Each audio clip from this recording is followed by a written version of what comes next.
of the empire, because Sultan Abdülhamid, one of the first who really had a trip to European countries in the so-called entourage of the Sultan Abdülaziz, his uncle. And as one would remember, the group was consisting of Sultan Abdülaziz and Crown Prince later Sultan Murat V and Abdülhamid as the second Crown Prince and some others, but most of them as Keçicizade Fuat Pasha. And it was a very interesting trip because Sultan Abdülaziz had a real interesting prediction. He did visit Berlin because the king of Prussia was a king and he was an emperor. So it would be a quite fair protocol visit. And so the king of Prussia took himself for a trip to Koblenz, and then they had a maneuver. And he said after a maneuver, well, within 10 years, I'm sure this country will overlap France. France has no more the best quality of the army. That was his observation, and quite right, you know, because the trip had been realized during 1861, and the war in Sedan was not so far. Abdülhamid, after that, never had any trip to any of the European countries, nor to any of his provinces, so that his famous album came together. He had to take yearly information about every institution, schools, classes, army, regiments, ships, and the crew of the ships, students of the schools, hospitals, representatives of the communities, and more than that, I mean, leaders of the spiritual communities, the spiritual as well as secular leaders, the members of the Meclis Ermeni and Conseil Laïque of the Jewish community, etc. And more than that, of course, the whole entourage of the bureaucracy. So for this period, we have the best collection of the empire used everywhere, including the calendars. And certainly this is a very famous collection of the empire. But during those days, I mean, photography was used largely everywhere. First of all, I mean, in European communities, states, and in Russia, and even in Iran. So whenever we have the best information about him, that would say it would be the rich collection of the Yıldız albumları. Unfortunately, till nowadays, we couldn't have a good preservation. So we just have, I mean, the distinctive character of preservation. The first one is Istanbul University. The second one is Congress Library. Just have a look to the store. So that's why they move now to Yıldız Palace again, back. And under new circumstances, they are going to build it again and again. So the first one is, I mean, more than that, I mean, I hope one would try to get the reports about ambassadors. Because Abdülhamid, however, we did not have a 23rd department, political police department, as the Russians had in those days. But the first police department was, realized by Mithat Pasha in Bulgaria, in Danubian province. So that's another discrepancy. State is state, liberalism is liberal, very much liberal-minded, and constitutional governor of the Ottoman Empire is the one. He really had, built a strong political police there.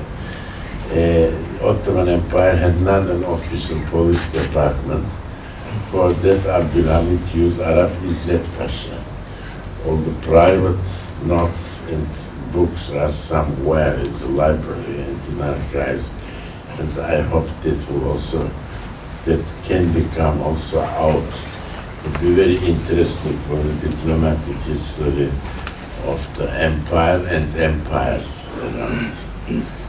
For example, we have a lot of information about Ignatieff during those days that can provide us some other information. The second one is, of course, not only that, the pictures about other countries, neighboring countries, European countries, Russia and Oriental countries, and especially different groups in Muslim world. We have certainly, pictures, albums from Algiers, from India, Russia, etc. I don't know how they are scattered, but they can come to ours. Sometimes to our information, they can reach. Very important problem in these countries are, of course, first of all, we have to have a visit to the centers of Abdülhamit Hamidian era, the centers of Hamidian era. Many buildings in some provinces are built by him, ordered by him. For example, the gymnasium where I had my years, I spent my years, was actually established by Abdülhamit in Ankara. But some people have destroyed it, not as early as you can imagine. That was in 60s. Faculty of Medicine managed it. Vandenberg, who had no respect really for this type of historical monuments. The gymnasium where we had to be instructed and survive was a monument of Bruno Taut, the German architect, immigrant architect in Turkey. More than that, Abdülhamit, Sultan Abdülhamit was a very curious man, and as many, he had the character, the features of a really interesting man, who really had a kind of paranoia, but that was not a paranoia you can imagine. So very innocent one, because both of his parents had tuberculosis, the fathers, and as well as very early died mother. So he tried to escape of it. So he's the one, day and night, and every day, as well as winter and in summer, he took baths, the so-called Meduna. He swam really.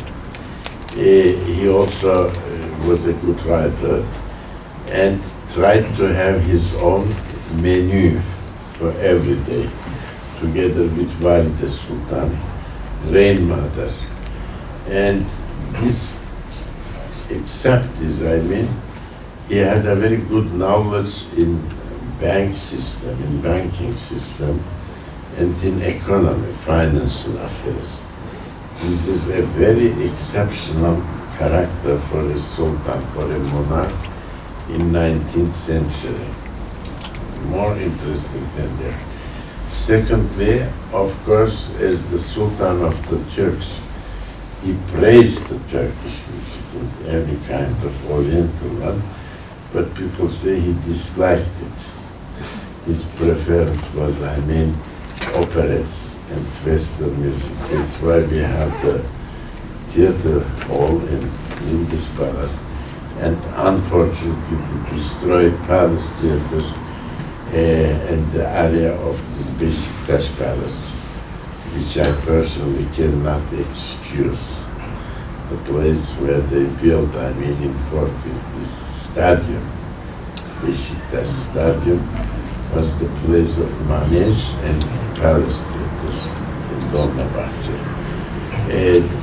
More than that, he had a very interesting future official character that was, I mean, to follow any kind of person, not only criminals as they showed there, or anyone, I mean, who was the member of military as well as civil bureaucracy, but any kind of foreigner who has visited the palace. So many of the foreigners in that way, I mean, kept their historical footprints in our palaces. Unfortunately, there is a gap in our historiography. When I had been a young PhD student and tried for my PhD, we only had maybe 1/12 of the whole documentation from Yıldız Palace. After our habilitation and dissertation, we made a large series of the Yıldız documents, and I think photographs also have the character. So from time to time, I mean, we need a restoration of the historiographic characters, historiographic documentation and prints, and that brings us to a new era. We really try to survive in the late part of the Ottoman history, because it is the late Ottoman history.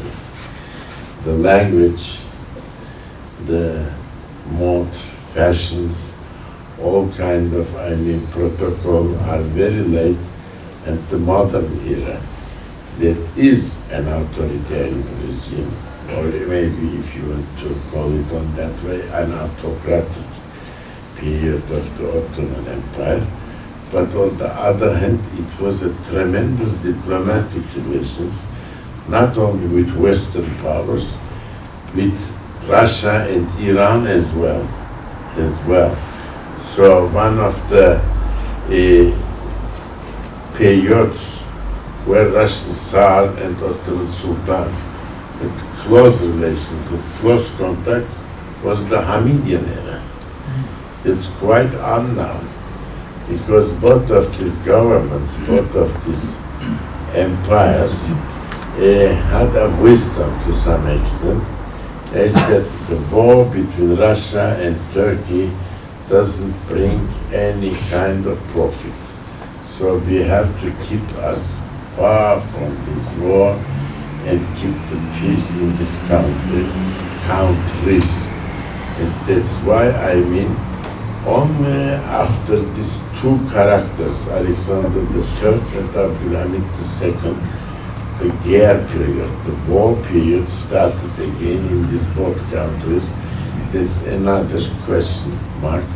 I thank you very much for this program. First of all, our Yunus Emre Institute, and leave now the platform to Vahdettin Bey, who is the expert of Hamidian era. Thank you.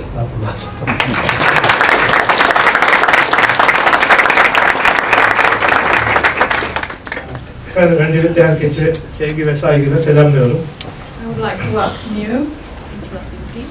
Güzel bir belgesel seyrettik ve bu belgeselde Sultan Abdülhamid'in tabii ki albümlerinin önemi anlatılıyordu. Bu anlamda da bu belgeselin hazırlanmasında emeği geçen başta İmran Hanım olmak üzere diğer herkesi tebrik ediyorum ve onlara teşekkür ederim. We watched a really valuable documentary about the archives of the photography, and I want to thank everyone who took part in preparing it, especially Imran. Diğer taraftan şimdi masamızda 4 tane kitap var.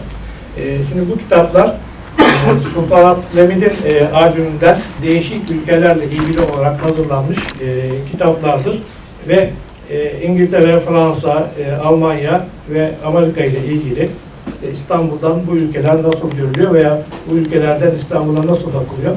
Bununla ilgili değerli bir anlam ifade eder. We have 4 books on the table here. They cover different countries like France, England, Germany, and the United States, and it's a representation of. Evet, Fransa'da. Fransa'yı söyledim. Evet, tamam. It's a representation of how these countries were seen from Istanbul. Tabii ki bu kitapların hazırlanmasında da Sultan II. Abdülhamit Araştırma Merkezi ciddi katkılar sağlıyor.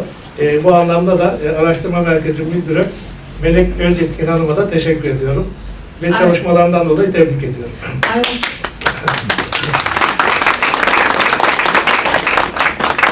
I also want to thank Melek Özyetkin, who's in charge of the Abdülhamit Research Center, who had taken part in preparing these books. Şimdi Sultanahmet'i öncelikle çok kısa birkaç cümleyle tanıttıktan sonra İstanbul'dan İngiltere'ye nasıl bakılıyordu onu kısaca anlatmaya çalışacağım.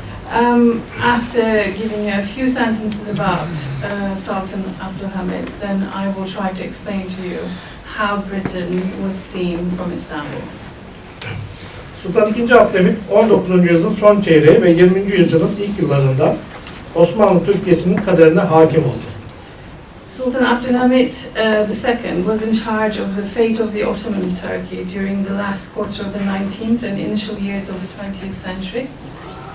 Padişahlığın ilk yılları 23 Aralık 1876 tarihinde ilan edilen 1. Meşrutiyet döneminde geçti. His first years of reign took place during the first constitutional monarchy period, which was declared on the 23rd of December 1876. İkinci Abdülhamit 1878 yılından sonra tedrici bir surette hükümetin nüfuzunu saraya taşıdı. Abdülhamit II carried the authority of the government in a gradual method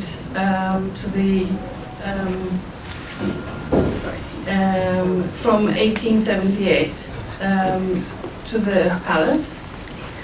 Bu açıdan bakıldığında 33 yıllık hükümdarlık döneminin yaklaşık 30 yılında ülkeyi kendi düşünceleri doğrultusunda yönetmiştir. So if we look at it from this perspective, we could say that he actually governed the country of the 30 years of his 33-year sovereignty. Dolayısıyla hataları ve sevapları ile bu dönemin icraatlarından sorumludur. Therefore, he is responsible of all the actions of the period, with all his sins and positive annotations. İkinci Abdülhamit 19. yüzyılda hiçbir devletin sadece kendi gücüne dayanarak politika oluşturmadığı, aralarında ittifaklar yapmak suretiyle daha güçlü olmaya çabaladıklarının farkındaydı. Abdülhamit II was aware that during the 19th century, none of the countries or the states really wanted to create politics depending on their own power, but that they felt making alliances with each other, they felt stronger. Kendisi de öyle hareket etti. Devletler arasındaki dengeleri kollayarak politika üretti. So he acted in the same manner, and looking at the power between the balances of the states, he carried on in the same manner. Burada zaman zaman tavizler vermek zorunda kaldığı anlarda oldu ama her zaman ülkenin ayakta kalmasını sağlayabildi. So in this sense, there were times when he had to make some concessions, but still he managed to keep the country alive during his reign. Sultan yabancı ülkeler hakkında şöyle düşünürdü. This is how he thought about the foreign countries. Tecrübelerimle biliyorum ki ecnebiler çok zaman maharetle sakladıkları menfaatleri olmasa bize karşı asla samimi ve dost değildirler. Gösterdikleri alaka ise aralarındaki rekabetten dolayıdır. Bunlardan istifade bazen mecburiyet olur.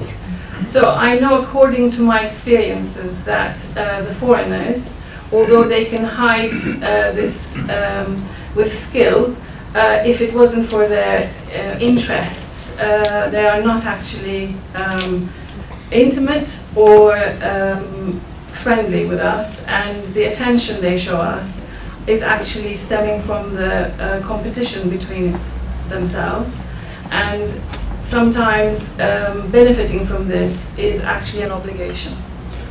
Bu görüş çerçevesinde uluslararası ilişkilerin ana unsurunu tarafsızlık, bağlantısızlık ve bağımsızlık ilkeleri olarak belirlemiştir. Therefore, he identified the values or the principles of his perspective regarding the international relations as impartiality, not having connections, and sovereignty. Söz konusu politikalar uygularken tüm gayretini öncelikli olarak şu hedefler üzerinde yoğunlaştırıyordu. So he intensified his aims regarding the politics that he exercised on such matters. Egemenlik haklarını serbestçe kullanabilmesi, devletin toprak bütünlüğünün korunması, kapitasyonların kaldırılması. That he could freely use the rights of sovereignty, that he could protect the state's land integrity, and the revoking of the capitulations. Sultan açısından hangi güç bu emellerin gerçekleşmesini desteklerse o devletin Türkiye'nin en doğal dostu olacağı açık ve kesindir. So, from the perspective of the Sultan, it was clear and obvious that whoever had supported these aims would be the real and natural friend of Turkey. Sultan devleti idare etme anlayışı çerçevesinde ülkede olan bitenleri ve imar faaliyetlerini gözlemlemek amacıyla her taraftan fotoğraf çektirir ve bunlara bakarak değerlendirmelerde bulunurdu. The Sultan, with the perspective or with the framework of managing and governing the state, he would have photos taken from all corners of the country to observe the construction developments and to see what was going on, and he would make assessments looking at these photos. Belgeselde de söz edildi. Fotoğrafı olan ilgisini şöyle açıklıyor. Her resim bir fikirdir. Bir resim 100 sayfalık yazı ile ifade olunamayacak siyasi ve hissi manaları telkin eder. As mentioned in the documentary, he explained his perspective as each photo is an idea, and a photo can actually inspire political or emotional meanings more than it could better express better than 100 pages of writing. Onun döneminde çekilmiş olup sayıları yaklaşık 36 bini bulan bu fotoğraflar bugün kültürel mirasımızın en önemli değerlerinin arasında yer almaktadır. So the photos, over 36,000 pieces that were taken during his reign, now today constitute one of the biggest cultural heritage of our times. Söz konusu fotoğraflar arasında İngiltere ile ilgili olanlar da mevcuttur. Among these photos exist the photos that are related to Britain. Bu çerçevede Sultan II. Abdülhamit İngiltere'deki gelişmeleri takip etmiş, bu ülkeye yolladığı albümler aracılığı ile de Osmanlı Devleti'nin mevcut durumunu göstermeye çalışmış. Bu anlamda İngiltere nezdinde olumlu bir algı yaratma çabası içinde olmuştur.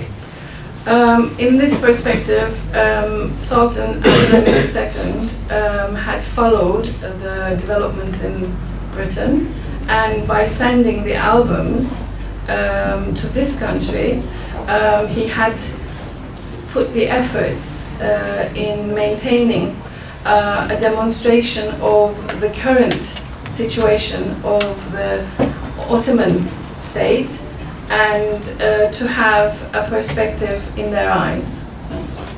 Biraz daha kısa geçeyim o zaman. Şu fotoğrafa. Aslında İngiltere yabancı değildir. Okay. Aslında İngiltere yabancı değildir. Actually, Britain is not a foreign country. Şehzadeliğinde 25 yaşındayken Sultan Abdülaziz'in İngiltere seyahatine katılmıştır. While he was Crown Prince, when he was 25, he took part in the journey of Sultan Abdulaziz to Britain.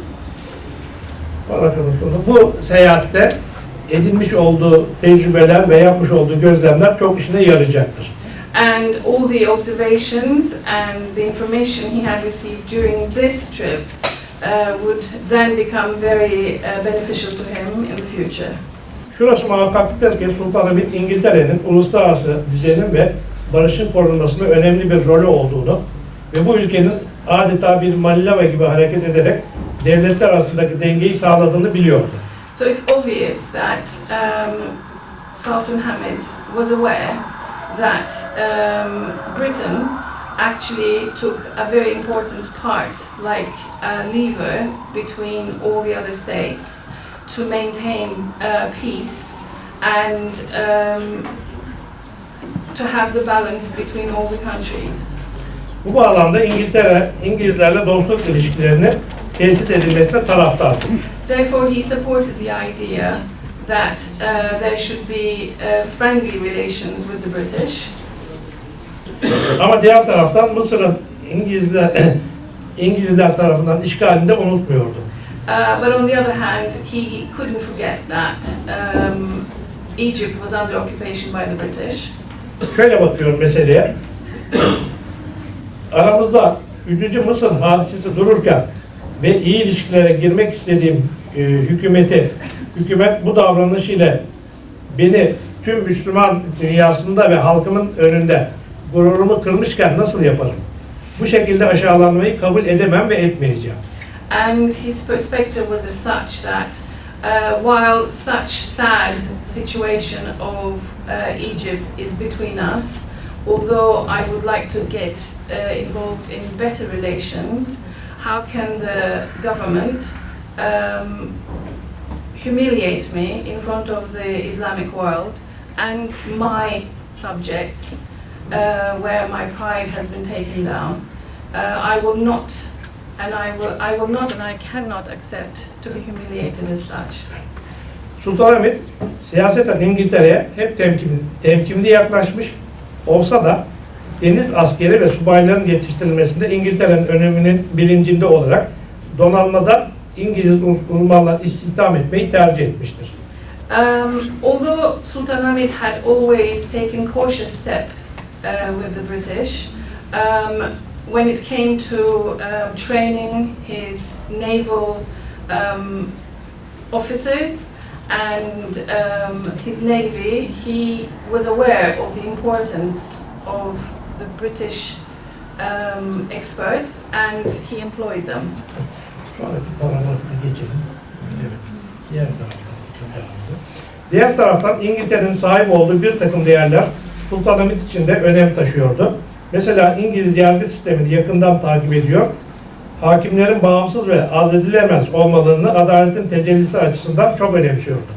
On the other hand, Sultan Hamid also found it important that certain values that the British had, for example, the judicial system of the British, he actually followed that closely, and he knew that for the validity of justice and the maintenance of justice, it was important that the judges were independent and that they couldn't be withdrawn or discharged. Nitekim kendi ülkesinde de benzer şekilde hareket etmeye çalışmıştır. Sultan bütün memur atamalarıyla bizzat ilgilendiği halde hakimlerin atamasına karışmaz, adliye nazırına kim layıksa onun atanmasına tembih ederdi. Hence, he took the same approach in his appointing of in his own country. So when there were appointments to be made, although he did that himself, only with the judiciary, he would say to the Minister of Justice, whoever is the worthy one should be appointed. Sultan ülkesi için göstermiş olduğu çabaların İngiliz kamuoyu ve hükümeti nezdinde yeteri kadar anlaşılamadığı kanaatindedir.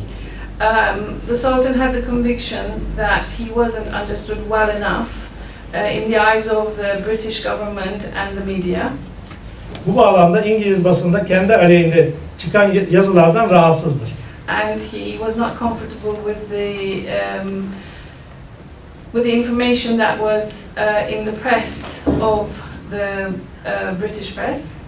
Bütün iyi niyetime ve ıslahat çabalarıma karşı İngiliz kamuoyunda bencil, zalim ve müstebit bir hükümdar olarak tanınıyorum şeklinde düşünmekte ve haksızlığa uğradığına inanmaktadır. And he had believed that there was injustice served to him in the way that he was presented as a selfish, imperious, despotic ruler, and although this was against all the reforms and all the reforms I have done and all my goodwill. İngiliz kamuoyunda oluşan bu imajı değiştirme çabaları da inkar edilemez. So he had a lot of effort in trying to change this image in the British press. İstanbul'a gelen gazetecileri mutlaka huzuruna kabul eder ve onlara ülkesini ve yaptıklarını anlatırdı. So whenever there were journalists that visited Istanbul, he would have an audience with them, and he would tell them about his country and what he had done. Bu bağlamda Sultan'la görüşen İngiliz gazeteci Sidney Whitman'ın gözlemleri önemli.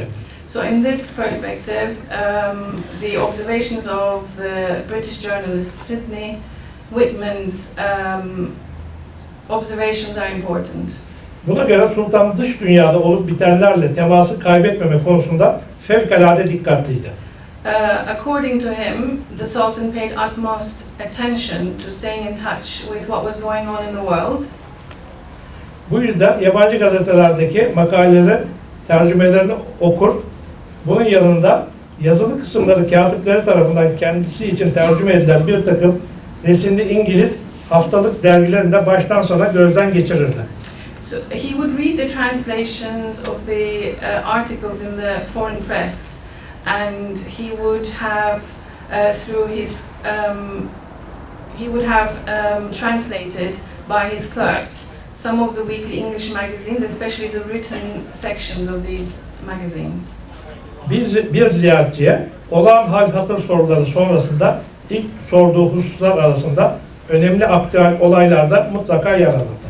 So after inquiring after the well-being of a visitor, he would then immediately ask about what was going on in the world. Görüldüğü üzere Sultan dış dünyaya son derece açıktır. As clearly seen, the Sultan was very open to the outside world. İngiltere ile ilişkilerin ise karşılıklı menfaatler çerçevesinde yürütülmesine çaba göstermiştir. He had made efforts to maintain the relations with Britain within a framework of mutual interests. Fakat bu anlamda İngiltere'den yeteri kadar destek görmediği inancındadır. But in this, he was convinced that he was not receiving full support. Netice itibariyle Sultan II. Abdülhamit döneminde Türk-İngiliz ilişkilerinin inişli çıkışlı bir grafik sergilediğini söyleyebiliriz. As a result of this, during the reign of Sultan Abdülhamit II, we could say that the Turkish-British relations were rather checkered. Teşekkür ederim.